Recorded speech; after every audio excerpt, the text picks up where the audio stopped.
Voltei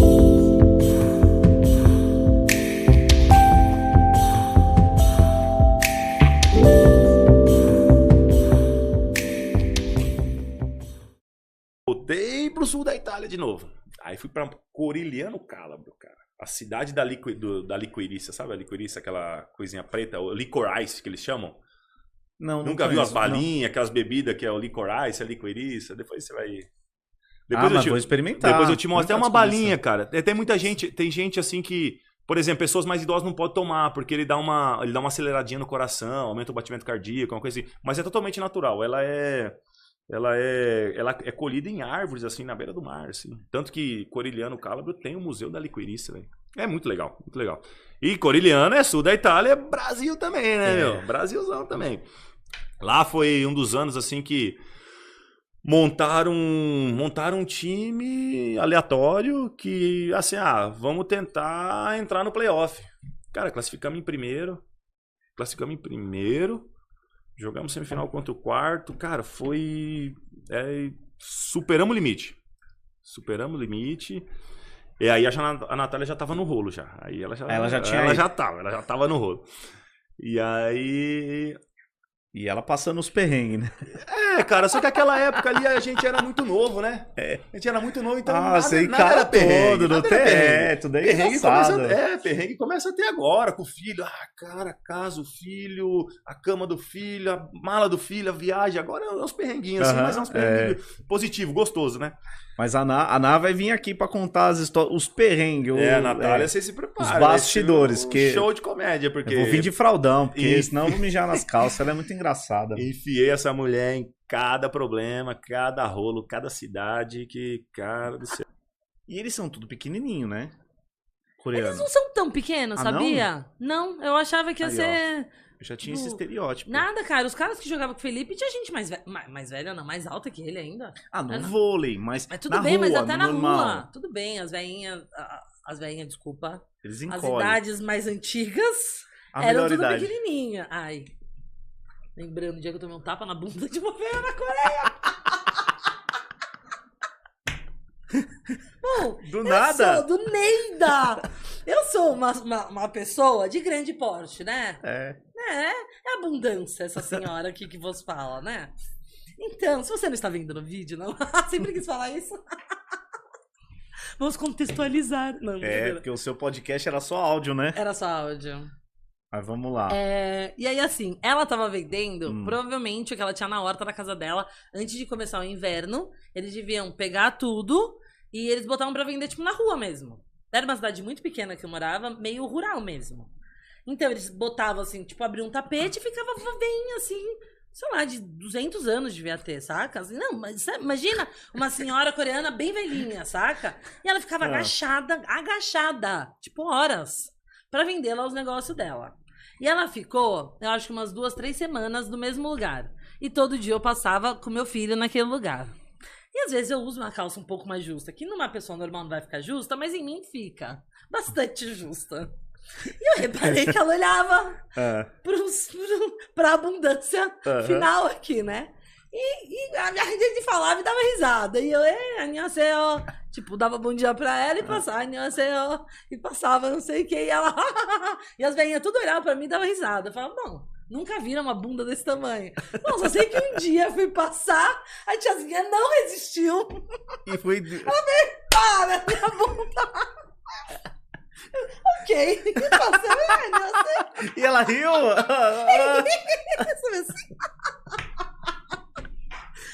Foi isso. Também nunca mais fez piadinha, sei lá. E logo em seguida ela já sumiu, assim, parou de falar. Fez frio, não sei. Mas quando você chega lá, é absurdamente barato as coisas. Então, assim... Mesmo pro real? Mesmo pro real. É muito barato. E lá, se você imagina que as coisas vêm de lá pra cá, imagina você comprando lá. Nossa. Era surreal. Então, essa, sim, foi minha primeira... Cheio de muamba. Cheio de muamba. E quando eu tava no hotel, eu tinha mania, né? Foi a primeira vez que eu falei, pô, é uma viagem grande, eu vou fazer o que eu falei. Eu vou ficar mais X tempo e vou pedir pro cara estender a minha estadia aqui no hotel. E beleza. Aí eu, como todo hotel, você vai lá na recepção e fala, eu quero ver os lugares os lugares históricos, né, tal. Aí o cara olhou pra mim, né, tal, e era um alemãozinho e falava chinês fluentemente e falava, obviamente, inglês muito bem. Uhum. Aí ele chegou pra mim e falou, ó, tem esse negócio aqui e tal. Aí eu fui lá pra falar com as mulheres lá que eram da agência de turismo chinesa. Rapaz, era um inglês sofrido. Ah, mas pelo menos falava. Era um flango flito desgraçado. Aí eu cheguei lá assim, né, tal, eu falei, aí eu olhei assim, né, tipo, olhando pra CTS, era tipo a agência, assim, um negócio bonito, assim, né, tudo. Aí eu, putz, tinha um lugar aqui assim, né, falei, caraca, isso aqui é bonito, né, Da Azul era o nome, tava escrito, Da Azul.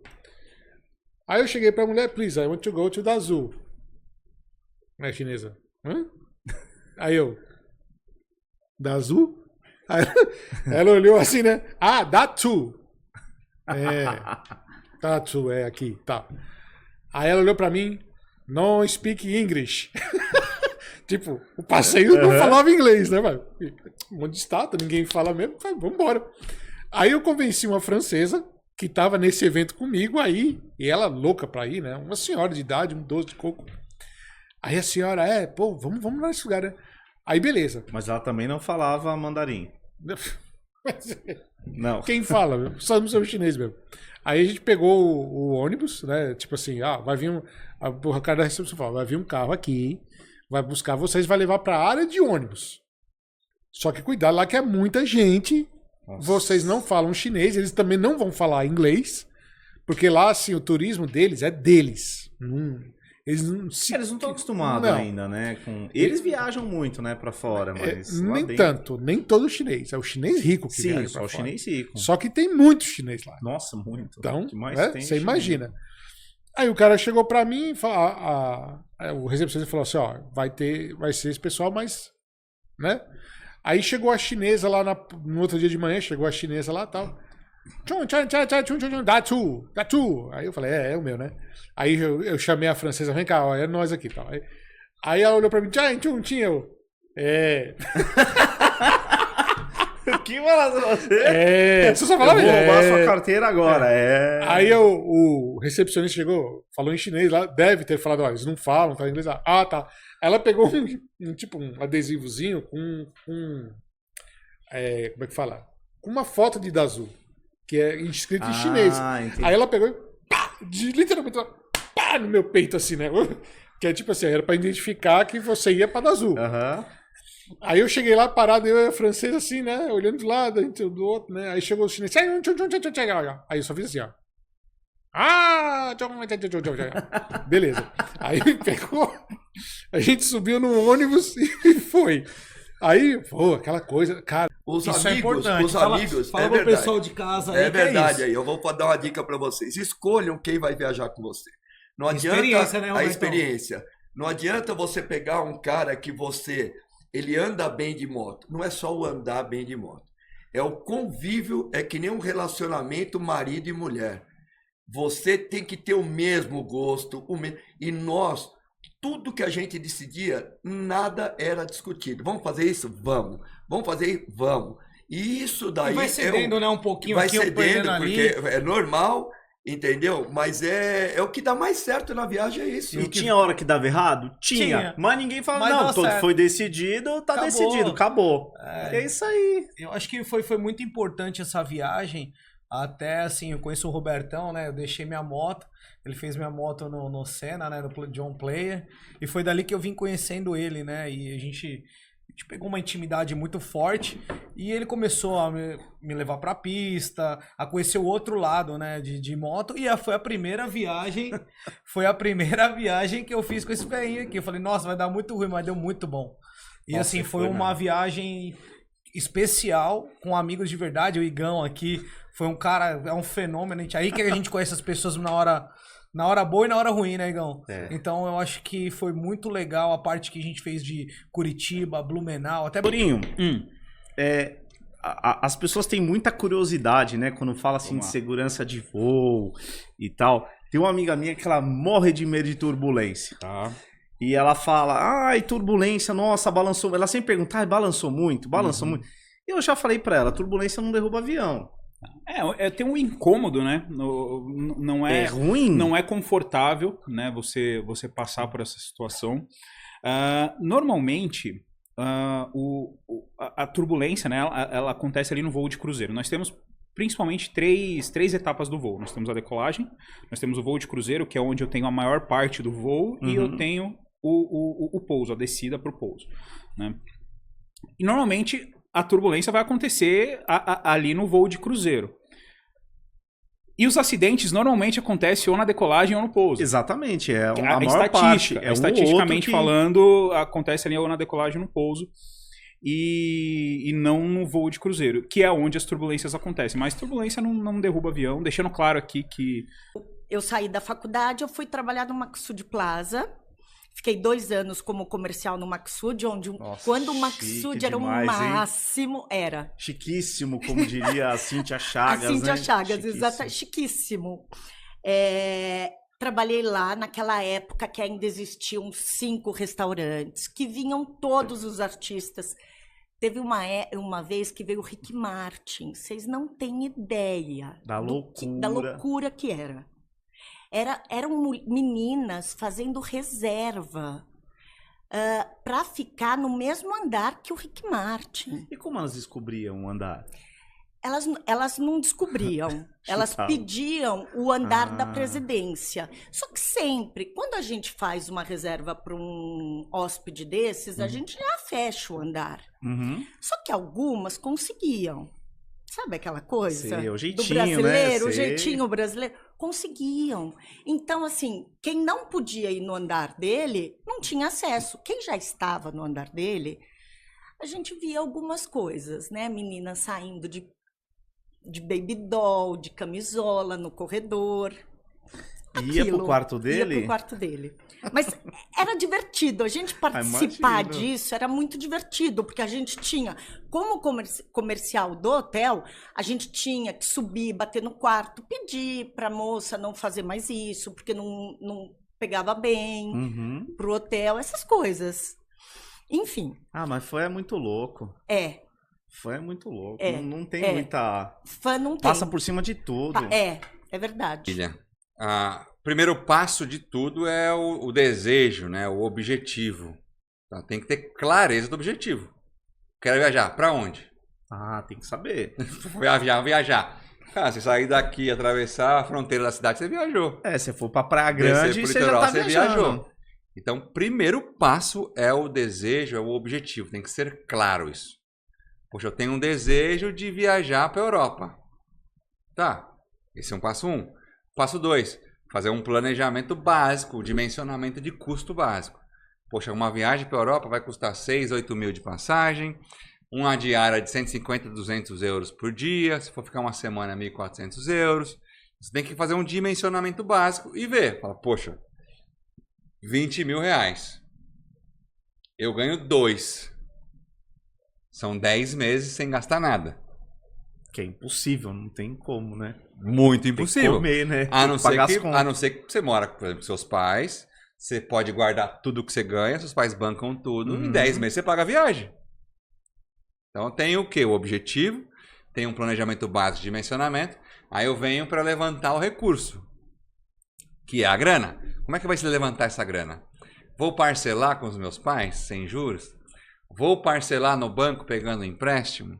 Vou parcelar num planejamento com cartas de crédito, por exemplo? Sabia que consórcio também você pode usar para viagens? Sério? Essa eu não sabia, não. Essa informação nova. Você pode ir já pagando sua viagem numa carta de crédito e depois que você contemplar ou terminar de pagar, você faz a viagem. É uma forma. Olha, isso é legal. Dá para ir para o Japão pelos Estados Unidos, dá para ir pelo Japão pela Europa, dá para ir pelo Japão pelo Oriente Médio, dá para ir pro Japão pela África, né? E aí muita gente pergunta isso e o pessoal tem curiosidade. Qual que é a melhor rota para ir pro Japão? Na verdade é assim, o Japão fica literalmente do outro lado do mundo. Então por qualquer lado que você for, o tempo de voo em geral vai ser o mesmo, entendeu? O que muda é... Por exemplo, se você embarcar pelos Estados Unidos ou via Europa, a viagem, a conexão, ela vai estar exatamente na metade da viagem. Então são, sei lá, 12 horas até a Europa e depois mais 12 horas até o Japão. Então, geralmente é Turquia... na verdade, não. A Europa você pode fazer via França, Frankfurt, via França, via Inglaterra, via Suíça, você pode fazer via Itália. O pessoal comenta, quando você vai pela Turquia, aí fica praticamente o meio do caminho. Ou Abu Dhabi também dá o meio do caminho. Abu Dhabi nem tanto, né? A diferença é o seguinte, agora quando você vai, por exemplo, por Doha ou por Dubai, o primeiro trecho São Paulo, né, Doha ou Dubai, é muito longo. São 14 horas e meia, 15 horas de voo. E aí você tá cansado já nesse primeiro trecho. Em contrapartida, o segundo trecho, né, do Oriente Médio para o Japão são 9 ou 10 horas de voo. Então você dá uma encurtada no segundo trecho. Se você somar as duas pernas, vai dar na mesma. No geral vai dar 24 horas de voo. Nossa, é muito entendeu? Mas... Né? Aí você chega lá e ainda tem o fuso. Tem o fuso horário, que o Japão ele tá 12 horas à frente do exatamente Brasil. O contrário da gente. Exato. Mas, Igor, eu vou te falar uma coisa. Isso também acontece com passageiros que eu pergunto, né? Quando a gente chega lá no Japão. Quando a gente chega no Japão, ou na Ásia como um todo, a gente não sente muito fuso horário. É engraçado isso, eu não sei. Não sei te explicar por quê. Mas a gente não sente muito o fuso horário. Eu não sei se é a questão da novidade, que você está chegando num país diferente. E aí o fuso horário você não sente. Tanto é que a gente chega lá no Japão, a gente dorme uma noite, dorme bem. Porque a gente está cansado. Super, né? Super cansado. E aí no dia seguinte você já pode começar os passeios. E vambora. Dia inteiro de passeio. Então dá para ir já no dia seguinte. Beleza. Não tem problema nenhum. A volta é mais complicada. Quando a gente volta pro Brasil. Quando a gente volta pro Brasil, o corpo sente mais e a gente sente mais o fuso horário também. Eu, por exemplo, eu tô acostumado a viajar pro Japão e eu fico uns 5 dias meio zureta, assim, sabe quando você fica... Parece que você não dormiu bem, cara. E lá na viagem da Suécia, né? É o que eu quero conhecer o mundo. E quando eu fiz do Peru, que eu falei, uma maravilha do mundo, né? E aí eu fui pesquisar sobre Maravilha do Mundo, porque eu sempre escutava falar das pirâmides do Egito e tal. E aí eu me liguei, né? Tem as maravilhas do mundo antigo, que já não existem mais, a única que existem são as pirâmides do Egito. E tem as 7 maravilhas do mundo moderno. E Machu Picchu é uma das 7 maravilhas do mundo moderno. E aí eu falei, caraca, eu quero conhecer as 7 maravilhas do mundo. E aí eu vi qual eram as 7 e tal. E quais que são mesmo? É o Machu Picchu, as pirâmides... Peru, as pirâmides não são maravilhas do mundo antigo, não são das 7 do mundo moderno. Tem a pirâmide de Kukulcán, que é em Chichen Itza, no México. Cristo Redentor. Cristo Redentor no Rio. Coliseu na Itália. O Coliseu é? Coliseu na Itália. O Coliseu tá aqui, ó, tatuado. Mostra aí a tatuagem aí que tem. Dá pra ver, não? Tem as 7 maravilhas aqui. Esse braço de cibito aqui. Aí tem o Taj Mahal. Taj Mahal na Índia. Tem Petra. Fica na Jordânia. E a Muralha da China. Essa Petra é aquela nas pedras? Essa. Que aparece acho que no Transformers? Tem um filme do Transformers lá. Aí, ó, Indiana Jones também, né? Aí, ó. Indiana Jones, acho que gravou um filme lá. É o Indiana também. Jones. Nossa, mas faz tempo, hein? E aí eu encasquetei, cara, vou conhecer a 7. E todo mundo, você é louco, você não fala nem inglês, você vai conhecer a 7, tipo... você tem isso e isso, e, é um investimento também viajar, né? Então, cara, querendo morar sozinho, comprar apartamento, fui fazendo meu planejamento, eu falei, mas eu não tenho pressa, eu quero conhecer. Comecei em 2014, né? Foi a primeira. E... 2014, 2015. Foi 2014 para 2015, enfim. E aí encasquetei. Eu falei, Cristo tá aqui pertinho. Show de bola. E logo depois que eu conheci o Peru, por coincidência também, Tava marcando uma viagem de formatura, em vez de fazer a formatura, falei, gastar mó bala numa festa de formatura pra ficar 4, 5 horinhas. O dinheiro que eu ia fazer pra formatura, Posso viajar. Eu e um grande brother falamos, vamos pra Cancún? Nossa, vamos, se a gente conseguir. Puta, tenho muita vontade de ir pra Cancún. Investe um pouquinho mais, fica 7 dias, né? Uma semana curtindo, comendo, bebendo, fazendo de tudo, né? Balada e festa. Cocobongo. Gastando um pouquinho mais, né? Porque uma festa de formatura é caro. Até hoje é caro, né? E eu fui na minha festa de formatura. Eu comprei um convite, fui como convidada. E o dinheiro que ia gastar ali, gastei e fui pro México. E Chichén Itzá fica 2 horas e meia de Cancún. Então fiz um passeio e conheci lá também. Foi a segunda.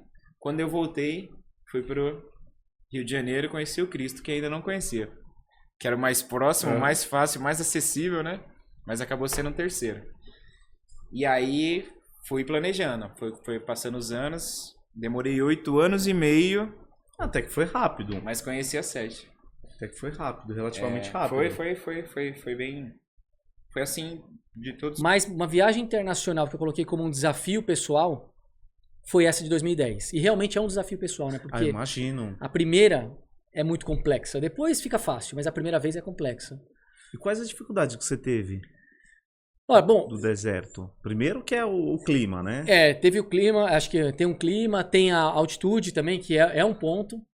Assim, mas eu comento, o Atacama, ainda mais nos dias de hoje, né, quase 15 anos depois, ele já é um local muito mais seguro e controlado de você ir, né? Então você já tem assistência, você tem posto de combustível, você vai por asfalto, se você quiser, né? Praticamente 100% por asfalto. Então, hoje está tudo muito mais estruturado. Agora, uma primeira viagem, o maior desafio que tem é preparar o psicológico. Porque você sai de casa com medo. Eu saio até hoje de casa, eu saio com medo. Medo de acontecer alguma coisa, porque a gente está exposto. Mas medo de cair, de ser assaltado, o quê? Medo de cair. De ser assaltado, eu só tenho medo, por incrível que pareça, em São Paulo. Ah, eu imagino. Fora de São Paulo, eu ando tranquilo. Quando eu fui com a turma lá, enquanto os caras foram embora. Ó, de São Paulo a gente vai sair vazado. São Paulo é o lugar que eu tenho medo. Depois disso, eu saio tranquilo. Por mais que, óbvio, pode ter assalto em todo e qualquer lugar, né? Mas eu digo, uma viagem como essa, a primeira viagem para o Atacama, tem o desconhecido, tem a própria moto, que você tá mais exposto a uma questão de um acidente, enfim, um tombo, alguma coisa. Então você tem que estar muito bem preparado com isso. Agora tem algumas dicas importantes para você se preparar para isso. A primeira coisa que eu acho que é você estudar, ainda mais hoje em dia, né, que a gente tem a internet que é tão à disposição, as redes sociais, gente que vai e volta e que você pode consultar. Mas tem uma principal, que é não ouvir os pessimistas de plantão. Isso sempre tem. Cara, é o que mais tem. Atrai, né? É o que mais tem. Tem muita gente que põe medo. Eu falo, o medo ele bloqueia a gente, né? Bloqueia muita gente. E cada um, né, no seu medo, mas o problema é quando você fica externalizando isso para afetar o outro. E tem muita gente, no momento que eu decidi fazer, óbvio, tem a família, né? A mãe, principalmente, fica com medo. Pergunto por quê, né? Mas tem muita gente que vem e fala besteira assim. Eu lembro que... Mas o que falaram pra você? Por exemplo, olha só. Alguma coisa te marcou. Marcou. Um dia antes de viajar, um dia antes de eu sair de viagem, eu fui de manhã buscar a minha moto na oficina. É uma oficina ali na Zona Norte. Um amigo meu, né, que é a oficina dele, super boa. Pode fazer o merchan. É a HGMR. É o Fabinho lá da HGMR. Agora ele já se especializou em outro segmento, mas ele manja muito de moto e eu levava muito a minha moto lá, né? Hoje já não estou mais indo lá, mas enfim. Nessa ocasião, eu fui lá na oficina dele e ele fez a revisão da minha moto, tal, preparou tudo, coloquei pneu novo, tal. E beleza, eu tava lá, já tinha me despedido dele, e na hora de sair mesmo, eu tava meio colocando minha roupa e tinha um cara, né, um Zé Ruela lá de plantão. E eu lembro que ele chegou pra mim e falou assim, ele falou, você tá indo viajar, tal, e eu tava empolgado, com medo, adrenalina, tal, eu falei, vou sair amanhã, vou pro Atacama. E eu lembro que ele olhou pra relação, o kit de relação é a coroa e pinhão da moto ali, né? Ele olhou e falou assim, mas essa relação aí você não vai e volta não, ela não chega aqui. Puta, cara, aí você já fala, puta, eu não tenho peça de reposição, e agora compro, não compro, troco. E o mecânico tinha visto, né? E eu também tinha visto. Enfim, eu saí daqui, eu fui até o Atacama com receio da relação. No final das contas, eu fui, voltei e não deu nada. E ainda eu perguntei pra ele, porque na metade do caminho eu perguntei, eu falei, cara, você já foi pra lá? Ele falou, não, nunca fui. Então, assim, pra que você vai dar uma opinião? Mas sempre tem. Então tem que se afastar dos Sempre pessimistas tem. de plantão. Isso é igual quando na internet, até quando dos viajantes, o pessoal fala muito de extravio de bagagem. Que agora tá... A gente teve o caso das meninas, né, que foram pra Alemanha e colocaram drogas, né, na mala delas. Mas mais do que isso é o extravio de bagagem. Porque é uma dor de cabeça. Você imagina, você vai fazer uma viagem, aí às vezes uma viagem, sei lá, Europa, Estados Unidos, Dubai, que é longe, é longa distância. Você tá cansado, chega lá, putz, cadê minhas coisas? Amigo, eu vou te contar uma história que aconteceu comigo. Não foi cliente, não. Fui eu. É melhor ainda. Que eu passei. Não foi ninguém que te contou. Não foi ninguém que me contou. E eu vou te contar o começo, meio e fim, a resolução. Como que eu consegui resolver, tá? Eu tava grávida do Leonardo de 5 meses. E meu ex-marido, ele tava numa convenção em Cancún. E ele disse assim, olha, vamos aproveitar e fazer nossa última viagem antes do bebê nascer, né? Porque depois nasceu, acabou, né? Aí a viagem em família 3. Então vamos fazer uma viagem, tá? Vamos pra San Andrés. Falei, vamos. Ele foi... Que delícia. Nossa, é maravilhoso. Só que, assim, eu preciso de uma segunda experiência pra ter uma segunda opinião. Porque minha experiência foi totalmente frustrada por conta da companhia aérea, né? Então, assim, ele foi na frente, que ele tava numa convenção. Eu fiquei em São Paulo. Era maio, eu lembro até hoje. Maio, aqui um frio, pensa. Um frio chicoteando. E aí, eu fui encontrar ele... Eu não lembro se... Não, foi exatamente em San Andrés. Fui encontrar ele lá. Ele tava lá me aguardando e eu peguei o voo sozinho. Quando eu cheguei... E eu fiz uma conexão no Panamá. Quando eu cheguei lá, cadê a minha mala? E eu com a barriga desse tamanho. E como aqui tava muito frio, eu tava de leg, tênis, casaco. E na minha mala tinha chinelo, tinha roupas leves, enfim. Qual que foi a moral da história? Perderam a minha mala. Eu fiquei umas 3 horas lá no aeroporto tentando resolver. Só que assim, o aeroporto de San Andrés é um calor, mas não é que é muito quente, é que é abafado. Você não consegue respirar. E eu com roupa quente. Imagina. E até eu tirei o casaco e tudo, fiquei só com a segunda pele, mas até aquilo, e eu tava derretendo, e eu grávida, e eu falando pro meu ex-marido, eu só quero um ar-condicionado. E eu fiquei lá, porque parece uma rodoviária o aeroporto lá. É minúsculo. Deve ser, e lá desce avião grande ou não? Olha, era um pequenininho. Aqueles ATR, não é? Que desce. Foi uma situação e eu desesperada. Moral da história. Eu fui jantar com meu ex-marido, com o chinelo dele, com uma regata dele e de leg. Possuída. Os meus vestidos longos, toda aquela... Não, até aí ok, porque eles disseram assim, não, sua mala deve ter ficado lá no Panamá e a gente vai trazer pra cá amanhã de manhã, você vem aqui buscar. Porque lá é pequenininho, né? Eu falei, beleza. Então, fui jantar muito brava, muito chateada, mas fui com a esperança de, no outro dia minhas coisas estão aqui. Eu fiquei uma semana lá sem nada. Você tá brincando? Não chegou a mala? Só que o que acontece? Lá não é uma capital com lojas e tudo. Lá só tinha barraquinha. Ilha. Não tinha lugar pra eu comprar biquíni. E eu desesperada, assim. Eu fui comprando essas camisetas do local pra usar a semana toda. Foi, assim, um terror. Eu nem curti a viagem.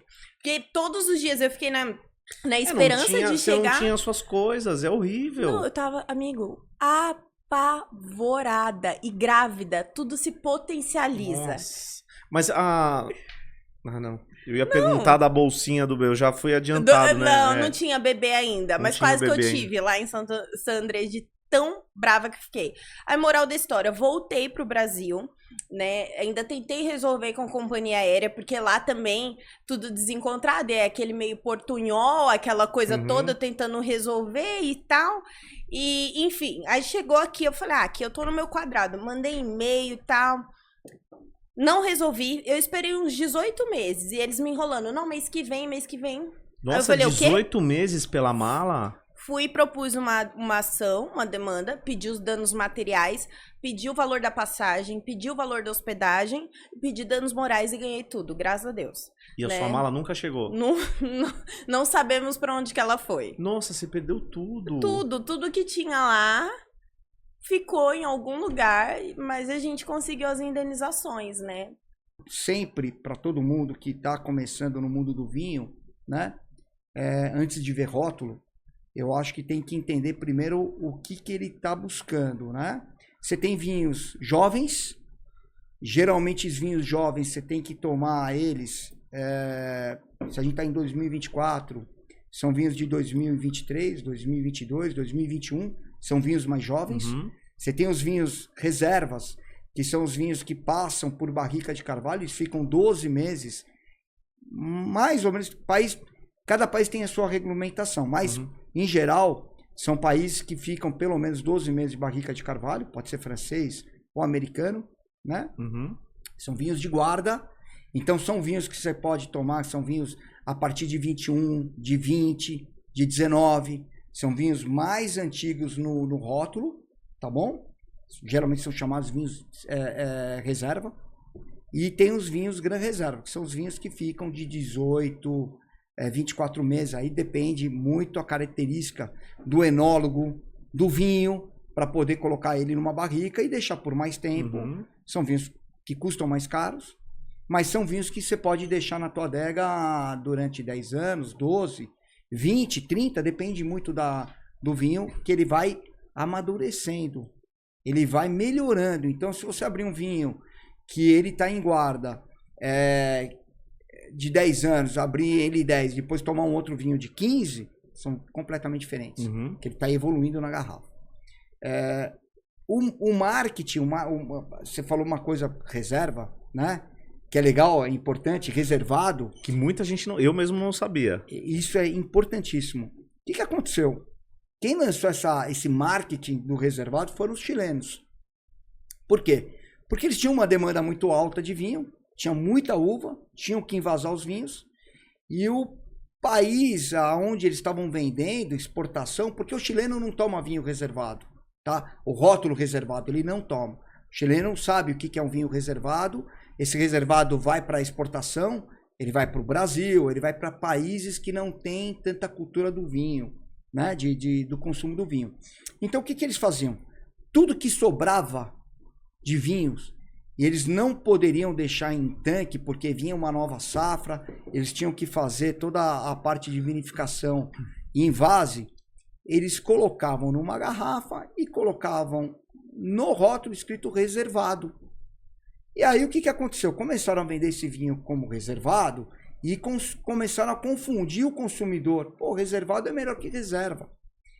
Com um preço muito mais atrativo. Então você pegava um vinho reserva de 70, 80 reais e pegava um reservado de 29, nossa senhora, eu tô pegando um vinho que é 3 vezes melhor, pagando menos.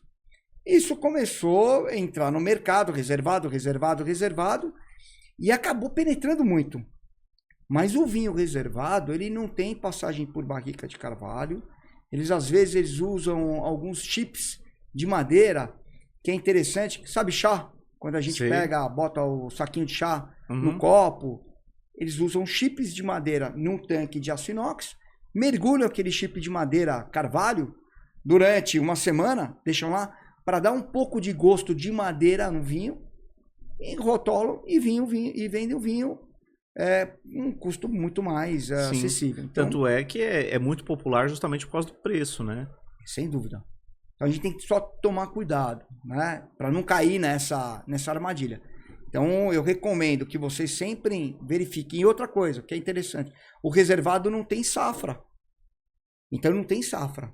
Se você olhar qualquer... verdade, não tem mesmo. Reservado, você não sabe se você está tomando um vinho vinificado 2021, 22, 23, 24, né? Você não tem ideia do que você está tomando. Então o vinho safrado, quando você vê o rótulo e vê a safra, é que aquele vinho foi feito em 2022 e teve o processo até o invase dele colocar na garrafa. Por exemplo, o aplicativo dizia que tinha um lugar muito bacana de motorhome para estacionar e dormir. Tem uns aplicativos que mostram tudo, onde você pode parar. Isso é legal, eu não sabia. Tem uma estrutura muito forte, né? É uma dúvida que eu tinha, né? Onde você para? Porque, por exemplo, no Brasil não tem, não sei, não faço Aí eu passei um perrengue, eu vi lá, puxa, no centro de Bergamo Alto, né? Bergamo Baixo é o moderno, Bergamo Alto é o que tem 2000 anos, é a parte turística. Aí tinha um lugar lá no aplicativo, Bergamo Alto, um lugar que dá para dormir, tudo que o pessoal... Nossa, vou pra lá. Pus no Waze, o Waze mandou por um caminho que não é aquele caminho com o motorhome.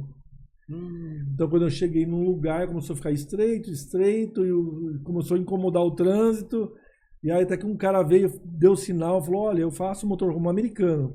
Ele falou, eu faço motorhome, não sobe mais. Vira, tenta manobrar, porque você não vai conseguir lá, vai entalar lá em cima. Nossa. E lá, dali pra cima, você não vira mais. Você vai ter que botar ré. E italiano é meio... Eles não têm paciência. Puta, zero paciência.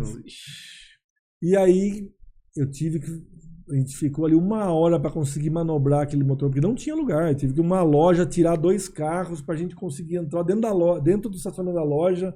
E aí, assim, ó, 30 centímetros. Isso assim, porque esse rapaz ainda te ajudou, né? Senão ia ter que voltar de ré. Aí de ré, os carros não tem pra onde ir. Meu, ia ser um... Então, assim, para que não aconteça isso, não é pra ninguém ficar com medo, não. Para que não aconteça isso, aqui, né? A gente vai dar uma assessoria, ou a pessoa não ir no maior, vai pra Itália, vai mais aconchegante, mais menorzinho. Que é diferente dos Estados Unidos, você pode pegar o grandão. Nos Estados Unidos tem carreta, né? Tem ônibus, carreta, tem de tudo. Então, é uma coisa a ser estudada. E é legal fazer esse exercício, viu, que eu fiz. Entre em contato com quem viaja de motorhome, pergunta, fica amigo dos caras, porque todas as dicas de um aplicativo, de local, de parada... eu fiquei em Milão, numa fazenda. Eu parei dentro da fazenda para dormir dentro do motorhome.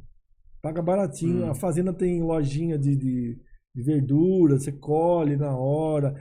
Se você quiser tomar o banho, dentro lá, eles têm lá, tipo, como se fosse um hotel, tem uma sala. Nossa, é diferente. Então, assim, porque você fica mais tempo no banho, né? No motorhome tem que ser o tempo controlado. Para as mulheres aí, ó, cabelo comprido, tem que lavar rápido, não acaba a caixa d'água, né? Que não é uma caixa d'água igual o de casa. Mas só para finalizar a parte dos perrenguinhos de estacionar, esse foi um grande exemplo. Então, o que tem que ser feito? Ou ir pelo outro lado, ou para o motorhome lá embaixo, sobe, tem uma escadaria bonita, sobe de Uber, e faz o passeio a pé. Isso que é gostoso. E deixa o motorhome lá. Ou vem com o menor e sobe. Caramba, olha, eu nunca tinha pensado nisso, né? Eu nem sabia que tinha motorhome na Europa, né? Eu achava que era uma coisa meio americanizada. Tem muito. Eles gostam. Porque na Europa, a característica de ter um país do ladinho do outro. Eu tava a gente fez toda uma volta, depois eu voltei em Milão. Antes de devolver o motorhome, sobrou 2 dias. E aí, os meus amigos que moram lá, né, que a gente se encontrou para almoçar junto, ele falou...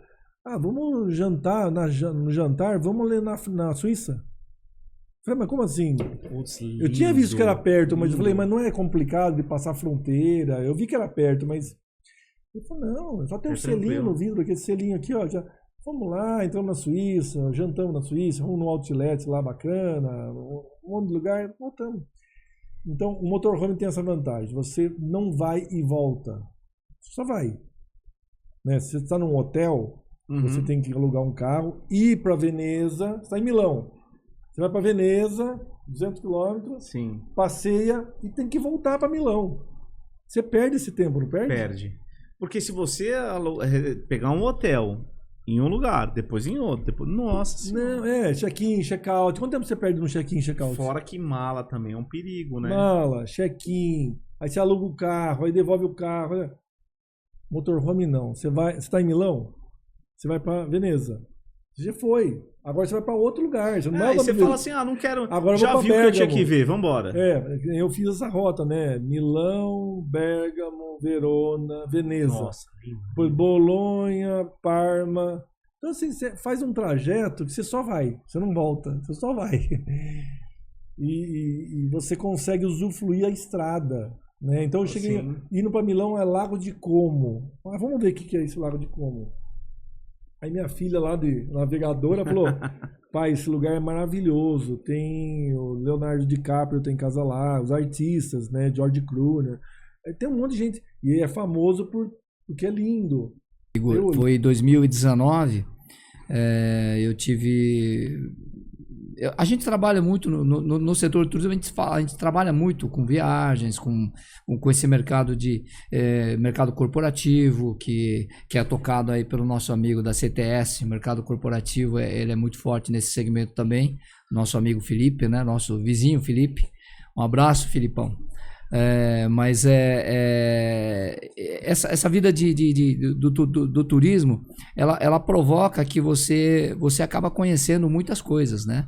E um ponto que me ligou muito nisso foi em 2019, um pouco antes da pandemia, um pouco antes não, alguns meses antes da pandemia, que aconteceu em 2020, eu tive a ideia de pensar em organizar corridas indoor. O que é corrida indoor, né? Fazer uma corrida num ambiente totalmente interno, totalmente fechado, privado, vamos dizer assim. Quando a gente fala do indoor, não é dentro de um ambiente fechado, mas de um ambiente, de uma propriedade privada. Porque é muito mais simples e muito mais fácil de você realizar essa corrida. A gente teve que suspender esse plano por causa da pandemia, que logo depois veio a pandemia, e aí morreu. Aí ficou assim, ficou no freezer, ficou congelado. E aconteceu agora, recentemente, a gente conseguiu organizar, junto com o meu parceiro Alessandro, que é da Correr com Propósitos, e a gente conseguiu organizar no Bourbon Atibaia, uma corrida, foi questão, eu acho que vai fazer um mês agora, que a gente, exatamente um mês, foi dia 29 de setembro que a gente fez, uma corrida muito bacana, e qual o intuito, né? Hoje, a vida de corredor é uma vida complicada, né? Hoje, por exemplo, eu estou aqui conversando contigo à noite, mas eu deveria estar treinando, por exemplo. Já se eu vou fazer a maratona em 1º de dezembro, agora, eu tinha que estar treinando. Então, a vida de quem trabalha no dia a dia, tem o seu dia ocupado com o trabalho, o único horário que ele tem é à noite para treinar. Sim. Né? E normalmente você vê hoje muito empresário, você vê muita empresária, muita gente do mercado assim, que trabalha no dia a dia que não tem tempo. E quando ele tem um final de semana, ele tem um tempo para quem? Para a família.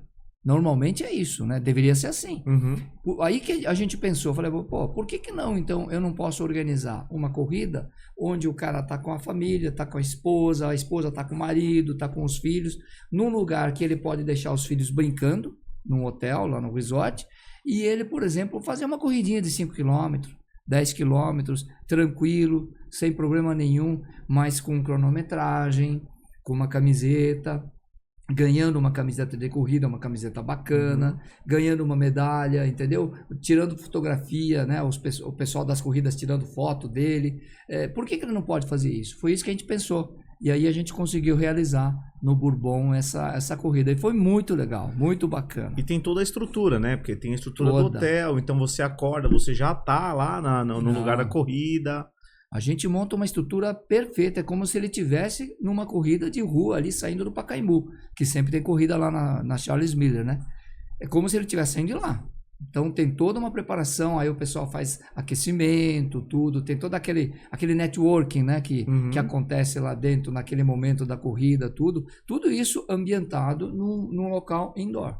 É isso que a gente realizou. E o Bourbon adorou, foi o próprio diretor do Bourbon mandou um e-mail para mim, mandou um e-mail para a gente, agradecendo e gostou muito. E o público gostou, né? O hóspede encarou com uma surpresa legal aquilo. Porque normalmente ele não espera, né? Ele vai num resort, o que ele vai fazer? Pô, os filhos vão ficar lá brincando lá na área de lazer. O que ele vai fazer? Ele vai numa piscina, vai tomar um café lá com mais tranquilidade e tudo.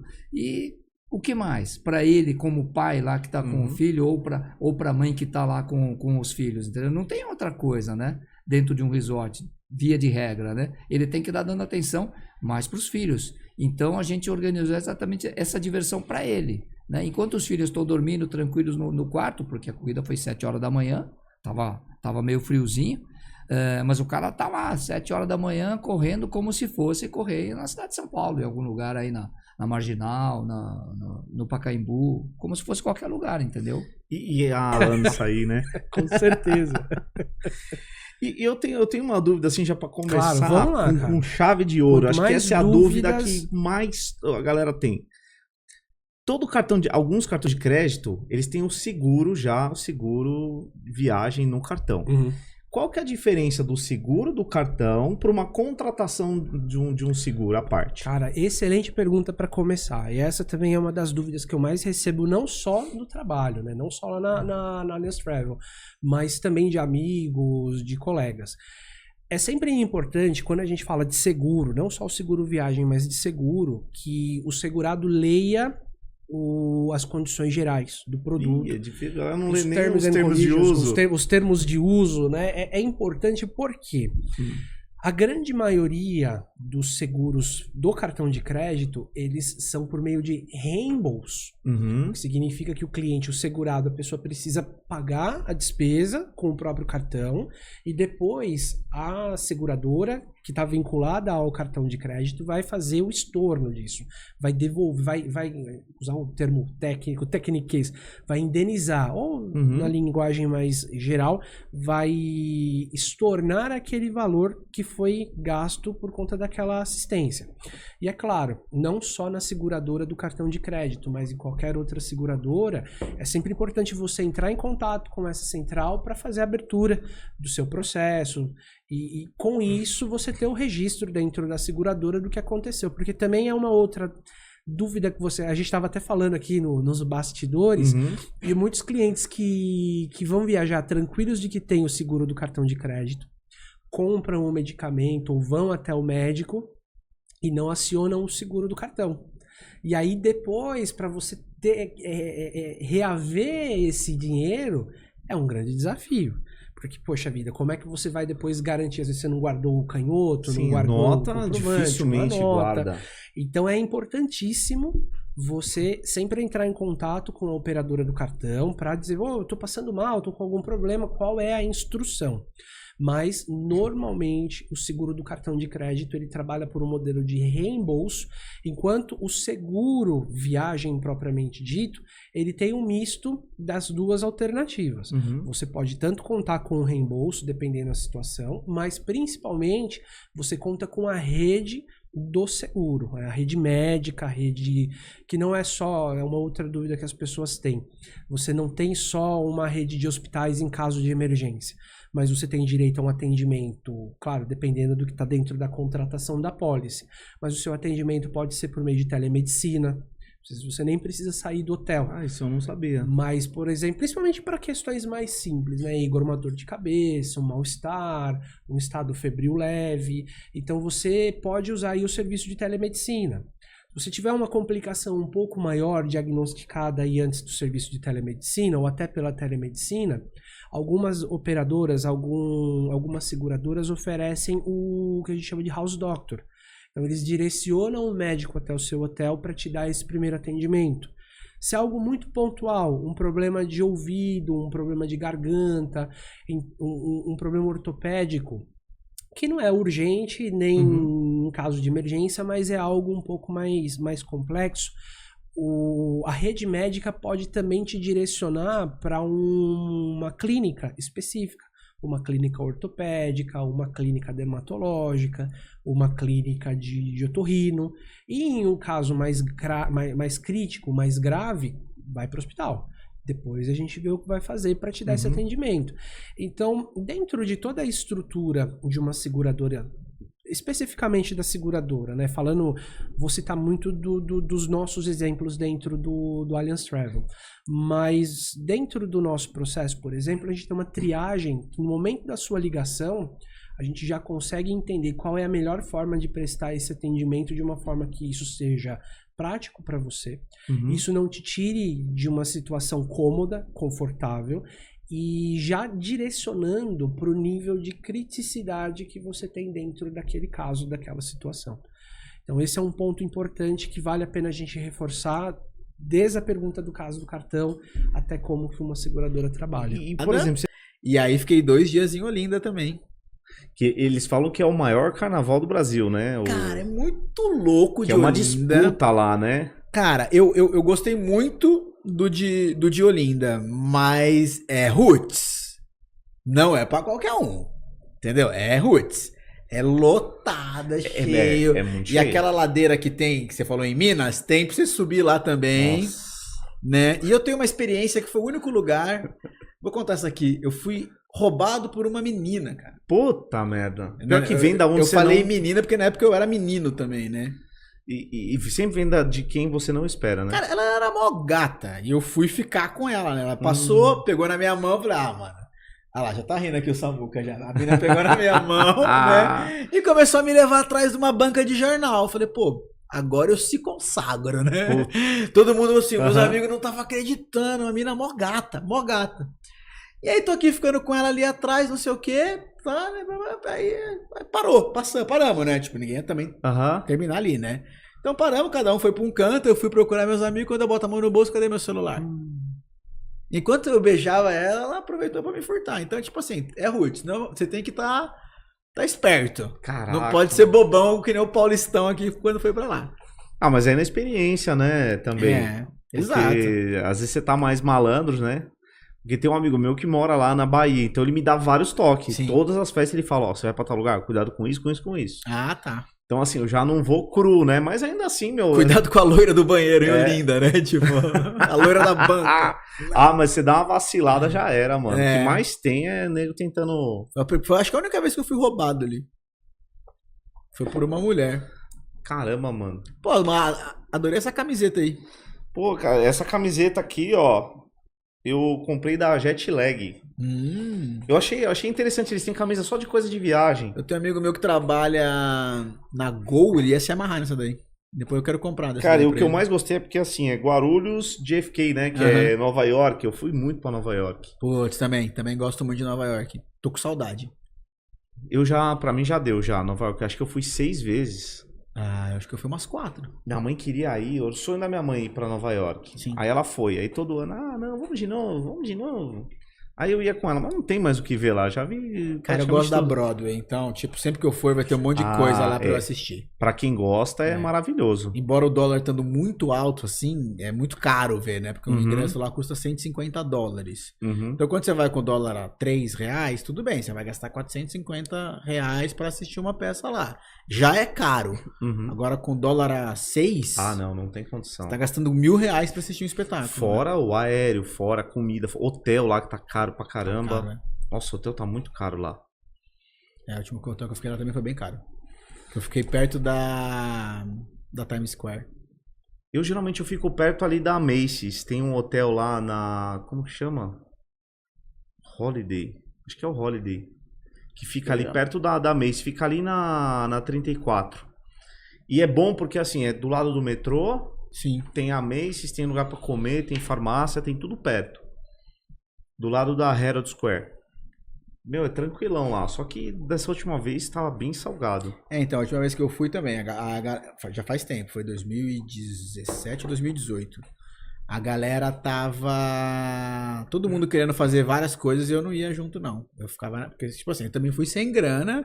Falei, eu vou gastar só onde eu posso gastar, né? E aí, um abuso que eu fiz foi comer no restaurante do Gordon Ramsay. Lá no hotel. Agora eu esqueci o nome do hotel. Maze, não. Enfim, tem um hotel que o Gordon Ramsay tem um menu degustação lá. E outra coisa que eu gosto muito quando eu vou viajar é a culinária do lugar. E, pô, fãzão do Gordon. Tenho livros do Gordon. E aí vale a pena, porque é uma experiência única. Você só vai ter lá. Só tem lá. E eu comi também no do Bud Valastro. Mas agora o Bud Valastro tá mega conhecido aqui no Brasil já. Né, comi o canole do Bud lá. Eu vi lá. Foi lá ou foi em Vegas que eu vi? Tem um restaurante dele também. Tem em Nova York, né? Que é igualzinho que tem aqui na Frecaneca também. É uma portinha com balcão e os doces do Bud. De planejamento e economia. Porque tem que fazer uma economia. 6 meses. A gente passou 6 meses lá, incluindo um cruzeiro, que foi um extra que nós fizemos, gastando 22.500 euros. 6 meses. 6 meses.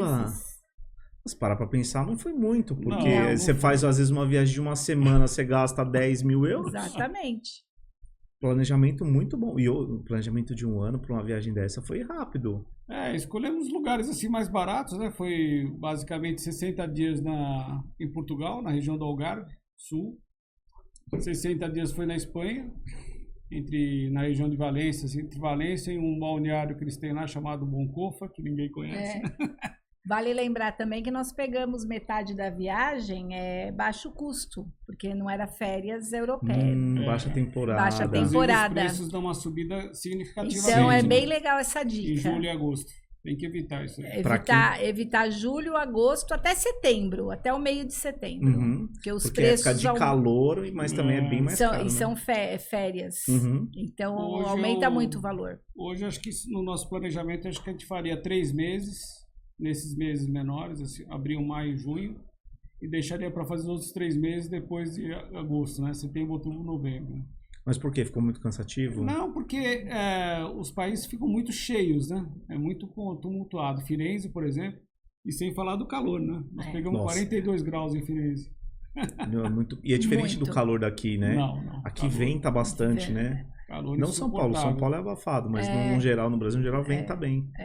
Então, nós fizemos isso aí com outro casal, né? Para dividir o Airbnb, a gente pegou um apartamento sempre de 2 dormitórios com 2 banheiros. E esse casal nos acompanhou, que é minha irmã e meu cunhado. Só de ficar em Airbnb, vocês já economizaram uma boa grana, né? Mas os preços também flutuam bastante. Por exemplo, no Portugal foi muito barato o Airbnb. Já, por exemplo, julho e agosto, os preços praticamente dobram. Em alguns casos até triplicam, né? E vocês, como vocês traçaram a rota de quais os países? Nós traçamos mais, a gente queria Portugal, Espanha e Itália. Portugal, Espanha e ficar bastante tempo na praia. Então vocês já tinham bem definido. Sim, tudo definido. A gente queria ficar bem no mar, que eu me sinto melhor no mar, né? Eu também gosto, né? Ela ir na praia quase todo dia. Mas tem que aproveitar, né? Aproveitar bastante. Porque vocês não tem pressa, vocês ficaram 6 meses, então você pode curtir a praia e volta. Vivemos como moradores. Que delícia. Muito bom. A gente ficava basicamente de segunda até quinta, a gente ficava normal, né? Fazia comida, cozinhou bastante lá. O segredo também, viu, meninas? Saber cozinhar. Porque senão restaurante é muito caro. Restaurante é muito caro, então você tem que aprender a se virar. Acho que em Portugal é mais barato, né? Mas os mercados são ótimos, né? Produtos maravilhosos, preços ótimos. Então a facilidade foi bacana desses ingredientes. Os preços foram uma surpresa para nós, né? Porque, queijo, por exemplo, você comprava lá um pacotão de 300 gramas de queijo Edam, Masdam, Gouda, você podia escolher, já fatiado, €2,40. Nossa! As coisas que a gente gosta aqui lá eram muito baratas também, né? A massa do Hana estava €2. Vinho é mais barato que água. Não, vinho é covardia lá. E uma dica legal é sempre perguntar, se vai ficar um tempo maior, é sempre tentar buscar quem mora no local, um amigo, um conhecido. No caso, ele tem uma sobrinha que mora em Portugal, em Lisboa. Então, ela deu as dicas pra gente de cidades em Algarve pra gente ficar. Cidades mais baratas. Né? Então, nós ficamos em Moncofa. Moncofa foi na Espanha. Nós ficamos em Armação de Pera e Quarteira. Quarteira e Armação de Pera. Que é tudo praia. Porque se ficasse, por exemplo,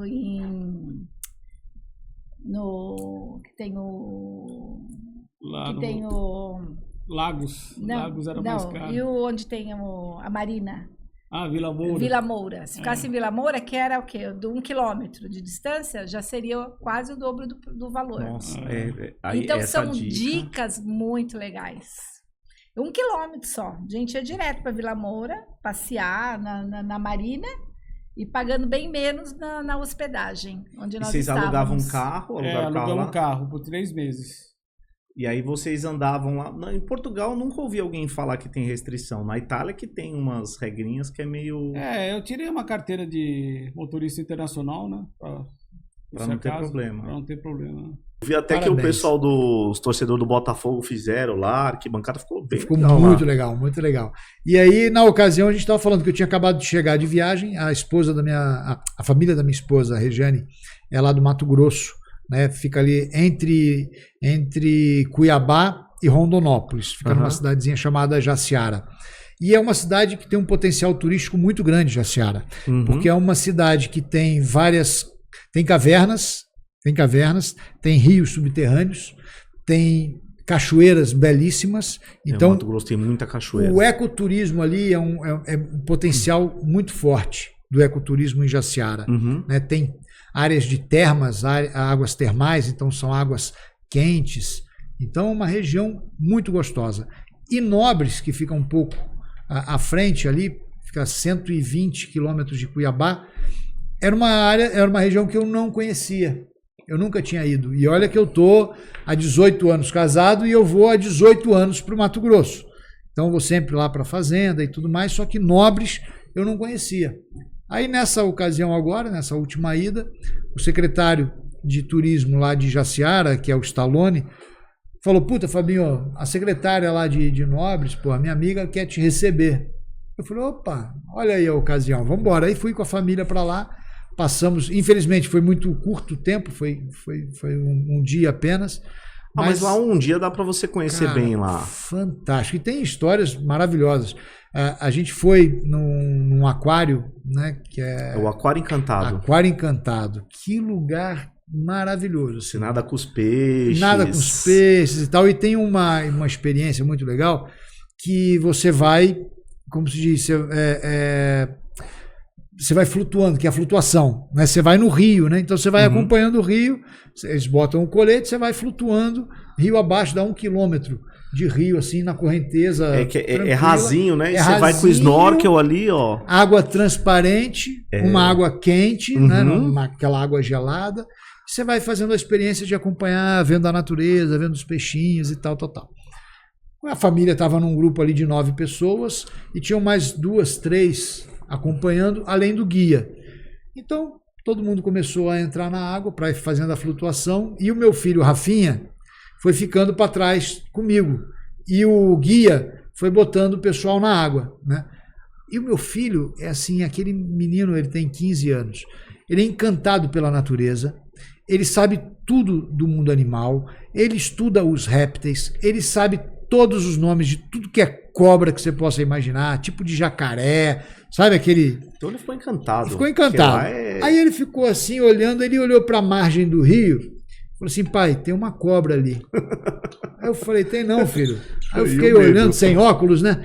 Aí eu fiquei olhando, falei, não, pai, aquilo ali é um tronco. Ele falou assim, não, pai, aquilo ali é uma sucuri. Eu falei, pô, uma sucuri? Aí fiquei olhando assim, aí o guia, que já estava dentro da água, botando as pessoas na flutuação, olhou para trás, constatou que era uma sucuri e fez assim pra gente, ó, tipo, fala nada não, só não assustar, né? Assim. E aí a gente ficou de boa. E aí as mulheres começaram a entrar na água, a sucuri parada ali assim, metade da cabeça assim para fora da água parada. O pessoal descendo no rio. E aí quando foi a última pessoa entrando na água, o guia fez assim pra gente, a gente chegou perto, botou a máscara, ele mergulhou, aí a cobra entrou na água e foi nadando assim, costeando a margem, né? E a gente foi olhando assim, encantado, cara, encantado. Uma experiência fantástica. Mas e o medo? Cara, eu vou te falar, eu não estava com tanto medo não, assim, eu estava na segurança, porque obviamente ela estava no habitat dela, ela estava na natureza, devia já estar saciada, porque não veio atacar, ficou tranquila, e a gente acompanhou, assim, eu acho que o animal na natureza, no seu habitat natural, basta o ser humano não se ele não se sentir ameaçado, não ameaçar, entendeu? Porque em nenhum momento ela foi ameaça pra gente. Sim. Então a gente ficou ali nadando até próximo, uma certa distância, obviamente, mas o suficiente para o guia poder fazer a filmagem. E eu e meu filho ali do lado, a gente ficou encantado. E quando que você tem uma oportunidade dessa, né? Nossa, é raríssimo. De cidade grande. Não, cidade grande você não vê. Você não vê. E quando você vê, é umas pequenininhas. Então, assim, é uma viagem que ficou muito marcada. Eu recomendo 2 cidades lá no Mato Grosso, próximas a Cuiabá. Tanto Jaciara, fica aqui meu abraço, Cachoeira da Fumaça, tem a Cachoeira... Oh, meu Deus, a Cachoeira da Fumaça é a mais famosa lá, que inclusive eles fazem um evento de esportes radicais muito famoso. Legal. Que eles têm uma queda lá de 30 metros, que, se não me engano, foi a Red Bull que foi fazer lá esses jogos radicais. E os americanos, porra, se jogaram de caiaque, velho. De uma altura de 30 Eu sei metros. qual que é esse. Aí tem o slackline que fazem lá também, enfim. Cachoeira da Mulata. Enfim, é uma região muito, muito bonita. Jaciara, fica a dica aqui para vocês que gostam de viagem. E a gente enaltecer as belezas naturais do nosso país. E o Mato Grosso tem muita coisa bonita. Mato Grosso é belíssimo. Tem a Chapada dos Guimarães ali também. É. Tem Lagoa Azul. Lindo. Tem áreas muito bonitas ali no Mato Grosso que a gente quer enaltecer aqui. O turismo regional, o turismo do nosso país. Que a gente já fez. Mas, normalmente, o brasileiro tem essa... É mais animado. É a gente muito gosta mais de música animado. e bagunça. Não tem jeito. É o que eu falo. O brasileiro é um público a ser estudado. Porque Nossa, não tem comparação com outro público. Comemora desgraça, comemora coisa alegre, não tá nem aí. Não, a energia do brasileiro é contagiante. Em qualquer lugar do mundo, né? A gente é fácil de se lidar. A gente recepciona as pessoas de uma outra maneira. Quando a gente encontra brasileiro na Europa, eu cantando em cruzeiros, por exemplo, eu estava na Inglaterra agora, fazendo Noruega, fazendo Países Baixos ali. Então, você encontrar brasileiro lá é uma alegria, porque a gente já vai se abraçando, parece que é de casa, né? Então, é isso que eu sinto também nos shows. Eu sinto falta disso quando eu estou em outros navios, né? Com essas temporadas longe. Eu fiz um com a minha mãe, a gente fez o Mediterrâneo. E foi muito engraçado, porque tinha um rapaz que tocava brasileiro, o Marcelo. Uhum. E tinha uma banda também de brasileiros que era uma menina, a Aline Gil, que tava cantando. E assim, quando a gente passava, a gente, e aí, canta aquela lá que é boa. Sim. Aí tinha um outro brasileiro. Boate Azul, certeza, você pediu. Não.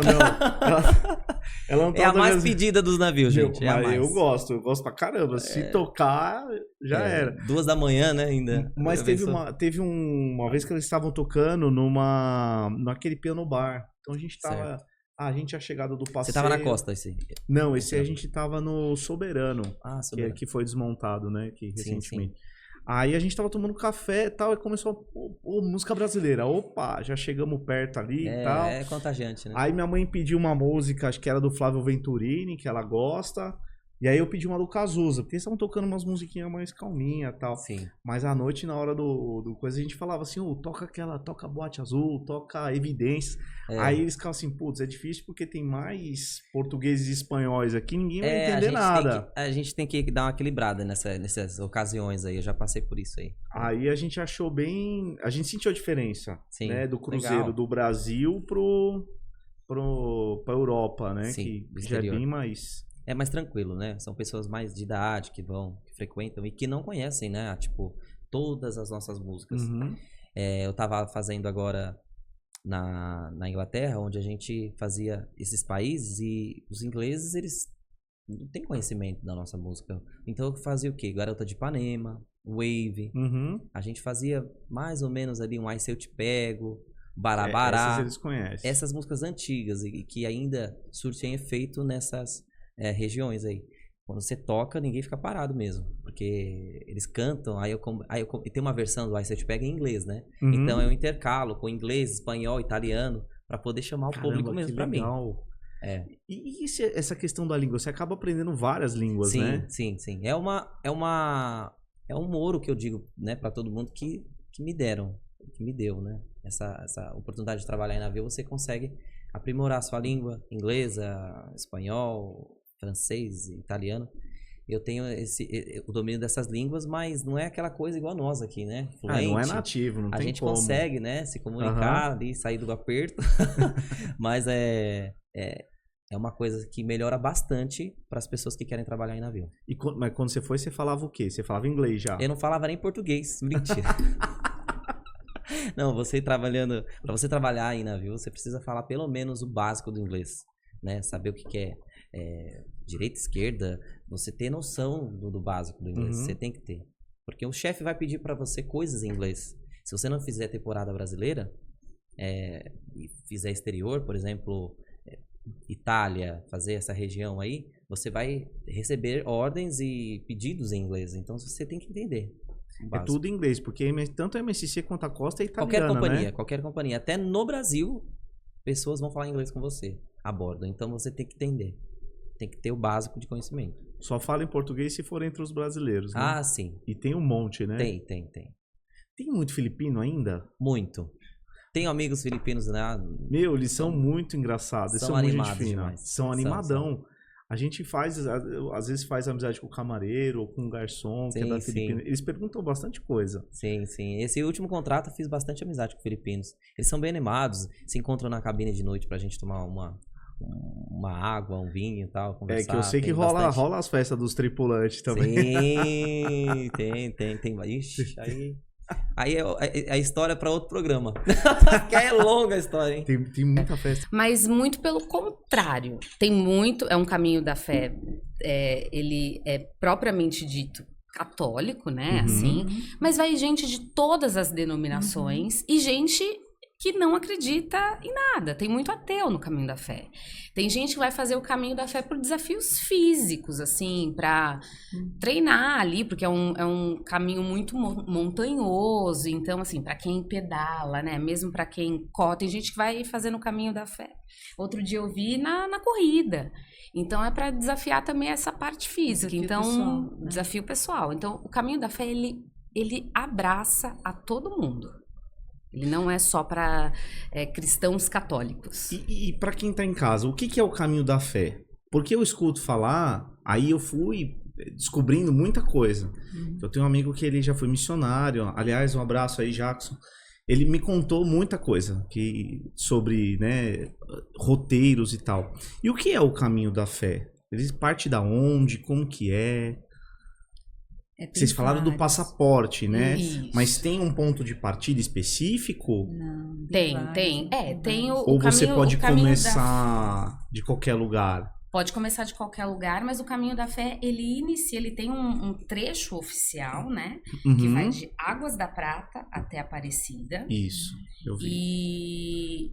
E ele é o caminho de... Ele tem quase 600 quilômetros, assim, ele é bem longo. Mas cada um pode... E tem pessoas que vão entrando no meio do caminho, nas cidadezinhas, você pode entrar de qualquer trecho. O trecho do grupo que a gente fez, ali de Minas, né? De Estiva. Porque ele começa em São Paulo, aí ele passa por Minas e depois ele volta para São Paulo. Começa em Estiva, né? O caminho inteiro ele começa. Águas da Prata. Ele começa no estado de São Paulo, aí ele pega uma perninha de Minas e depois ele volta para São Paulo. Exatamente isso. Caramba, é bem desafiador. Tem outros caminhos, tem pessoas que vão pelas rodovias, né? O caminho não é feito pela rodovia? Vocês fazem... Nós fizemos, como ela falou, pelas montanhas, né? O caminho da fé, o trecho oficial não é pela Dutra. Ele vai indo por dentro das cidadezinhas. Então a gente vai pegando ali um trecho bem no interior. A gente vai vivendo a vida do morador, do cara que cria uma vaquinha, né, Glorinha? Que cria galinha, que só fica ali esperando às vezes as pessoas passarem. E tem o caminho que é feito pela Dutra, mas ele não é um caminho... Não é esse trecho oficial que foi feito por um peregrino há muitos anos atrás, um religioso que traçou essa rota do caminho, e ele vai por dentro das cidades, que é muito mais seguro, tá? Eu imagino, porque quem faz pela estrada são os romeiros, né? Nós também somos chamadas de romeiras quando estamos lá. O que eu ia falar que é muito parecido com o Caminho de Santiago, né? Isso, ele foi inspirado no Caminho de Santiago, de Compostela, né? Isso. As setas, né? O caminho, né? A indicação para você chegar até, né? A marcação, tudo muito parecida, pelo que me disseram. E vocês começaram na cidade de Estiva, dá quantos quilômetros? 180. 180, caramba, quase puxado, 200 hein? quilômetros. Quanto tempo vocês levaram para... 4 dias, né? Agora mudou um pouco a rota. A primeira vez a gente fez em 4 dias, mas era muito cansativo, porque a gente andava mais de 40 quilômetros por dia. Chegava muito tarde no ponto, né, de descanso. E judia muito do romeiro. Mas tem os pontos específicos para parar ou Sim. Pode andar 20 quilômetros? Não, assim, é que depende, assim. Tem caminhos e caminhos, porque a gente pode pegar hoje aqui, vamos decidir fazer o caminho da fé hoje. A gente pode pôr uma mochila nas costas e amanhã decidir ir. A gente pode fazer o caminho da fé sozinhos. Nós fizemos dentro de uma realidade de um grupo que já fazia o caminho da fé, que os coordenadores conheciam, que eu particularmente aconselho para quem não fez, fazer dessa forma, porque ele é muito difícil. Não é, mas tem setas direcionando, então é fácil. Não é fácil. A hora, em determinados lugares, né, Glorinha, que cai a neblina, você não vê nada. Eu passei por isso. É porque você tá praticamente no meio do mato o tempo inteiro, né? E depende. Tem dias que o caminho é mais longo, né? Aí você, daqui a pouco escurece, é como ela falou. Você tem que ligar a lanterna do celular ou levar uma lanterna para você conseguir ver placas, ver indicação, e nem sempre você vê. Eu passei por isso porque eu fui meio aventureira no meu... Ela lembra disso no meu segundo. Porque a noite é difícil, é muito escuro. Diferença. Principalmente pra viagem internacional. É porque, tipo assim, as pessoas... Esse conceito de sala VIP começou a pegar muito aqui agora, e muitas pessoas têm visões da sala VIP, as de Santos Dumont, Congonhas, que são sala VIP que, na verdade, é só tu vai passar 10 minutos e pegar uma Coca-Cola. A sala VIP de verdade lá de fora, que tipo, tem jantar, por exemplo, eu peguei uma sala VIP em Los Angeles, voltando de Vegas agora, tipo da First Class da Qantas, né, que eu tava com Black Signature, até foi um benefício por ser Black Signature da Latam. Cara, eu tinha um garçom só meu na minha mesa, tipo, tinha eu e mais 3 pessoas dentro da sala, e tipo, garçom, menu, chefe vindo na mesa me servir. Tipo, aí é VIP mesmo. É uma outra experiência, tipo, entendeu? Não é a sala VIP que as pessoas estão acostumadas ali, tu vai entrar ali em Guarulhos, vai ter 70 pessoas socado, não vai ter lugar nem pra sentar, você vai pegar um biscoitinho da Balduco e uma Coca-Cola. Isso não é sala VIP. Isso ali é só pra você passar e pegar uma Coca-Cola mesmo. E é isso, fé, tipo, sala VIP mesmo, aí a gente já pode entrar nesse assunto também, que é muito bom, mas aí já, por exemplo, a gente vai pegar uma da Latam em Guarulhos. Aquela da Latam de Guarulhos é boa. Pra mim é muito boa, excelente. É muito excelente. boa. Entendeu? A do The One em Guarulhos também, só que essa aí, pra você conseguir... Essa é a melhor. Essa pra mim é uma das melhores de todas. É a melhor. E inaugurou agora no Terminal 4, tem um... do BTG. O do BTG, o negócio você vai de carro, né, pro avião, não pega ônibusinho. Essa de carro aí eu tenho em Congonhas por conta do Black Signature, né? Quando eu chego em Congonhas, se o meu voo não for no fingerzinho, né, no gatezinho ali já... Lá no primeiro andar, né? Se for na remota, um Audi da Latam me busca, é um Q8 e-tron, um Audi Q8. Que top, hein? Esse aí, toda vez que eu posto, todo mundo fala, cara, isso aí é vida, eu quero viajar contigo. Eu até fui com 3 amigos para Balneário jogar um torneio de pôquer em agosto, e teoricamente você pode levar um convidado, né? Só que na Latam, todo mundo que é Black Signature, em cada aeroporto que tem um serviço, a gente tem meio que um concierge, que eles chamam, que é o Special Service. E aí eu desenrolei ele com a Carioca, né? Desenrolado com a Special Service. E aí eu consegui levar os meus 3 amigos comigo no Audi. Então, tipo assim, teto solar, o Audi para... Eu peguei uma vez o Audi, eu fui a primeira pessoa a embarcar. Porque o ônibus estava esperando. E é muito engraçado, porque eu viajo... Eu nunca tinha visto esses eu viajo de camisa do Botafogo, de Jordan, aí todos os outros Black Signature que tem, que eu já peguei voo, é todo mundo empresário, gravata, terno, sabe? Tipo assim, outro dia eu voltei com Black Signature, o cara era senador. E tipo assim, e eu de Jordan, de camisa larga, sabe? Assim, totalmente... Turista, né? Um turista, o que tá fazendo aqui, tá ligado? E aí, todo mundo indo pro ônibusinho, a concierge me leva ali no Audi, aí eu abro a porta do Audi, todo mundo fica me olhando assim dentro do ônibus. Aí o Audi chega, o avião não tá pronto ainda, então eu fico literalmente com o teto solar aberto, do lado do avião, esperando pra embarcar. O meu carro estacionado do lado da aeronave, eu sentado esperando. Aí a hora que libera, você é praticamente o primeiro a entrar. Não, eu fui o primeiro a entrar. Aí liberou, eu saí, subi, fiquei lá esperando dentro do avião. Aí depois chegou o ônibus, aí chegou com uma galera, entendeu? Caramba, como é bom ver o rico viver, como diz aquela figurinha, né?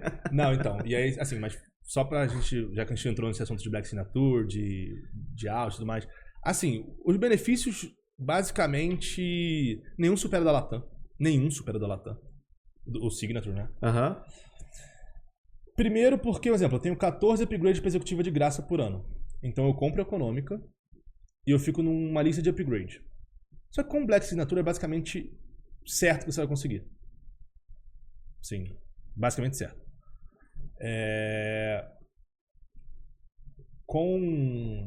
Aí tem umas você tem que se atentar também 48 horas antes do voo colocar, porque é por ordem de... É por Quem ordem de... chega primeiro, né? Não, mas então, é por ordem de status. Sim. E depois quem chega primeiro. Então, tipo assim, se bateu 48 horas, se você colocar teu nome, ninguém vai te passar. Então você tá em primeiro. Isso aí já tinham me falado já dessa essa regra. Então você vai estar em primeiro. Então, assim, você tem esse concierge, tanto que essa sala VIP que eu te falei que tem o garçom lá, que o chefe vinha servir na mesa, eu só entrei nela, só soube da existência dessa sala por conta do concierge. Então, tipo assim, você tem um concierge. Por exemplo, eu tava em Miami agora, eu voltei agora, pós-furacão, eu fui pra... na verdade, minha mãe se mudou pra Tampa, passaram 2 furacões. Nossa, foi feio o negócio. Não, ela mudou tem 2 meses, passaram 2 furacões logo depois. Caraca. E eu fui pra lá, eu encontrei ela em Miami, aí fui pra Tampa, voltei pra Miami pra voltar. Em Miami, quando eu fui despachar bagagem, a concierge estava me esperando despachar bagagem. Ela me levou até a sala VIP. Então, tipo assim, ela saiu comigo do balcão, passou pelo raio-x, tava mó filão do raio-x, ela chegou pro policial na fila do lado ali, pro policial, polícia federal, da polícia americana ali do controle do aeroporto. Não, esse é o meu VIP. Deu o negócio pro cara, eu passei, não peguei fila nenhuma, ela me acompanhou até a sala VIP, chegou na sala VIP, eu tava lá tomando um sorvetinho. Maravilhosa a sala VIP, também gosto muito da Latam. Tava tomando um sorvete, ela chega na sala VIP, meu embarque começava em 20 minutos. Ela fala, senhor Lucas, nós vamos embarcar os clientes Black Signature primeiro, pra você já ficar lá, se acomodar, tomar um champanhe. Você quer embarcar? Aí ela já me buscou na sala, eu fiquei na sala VIP meia hora, ela passou lá, me buscou e me levou no avião. E eu fico brincando que... isso aí é resenha, né? Que eu fico brincando quando pego fila. Por exemplo... Não pega fila pra nada, isso que é VIP. Não. Isso sim é VIP. Não,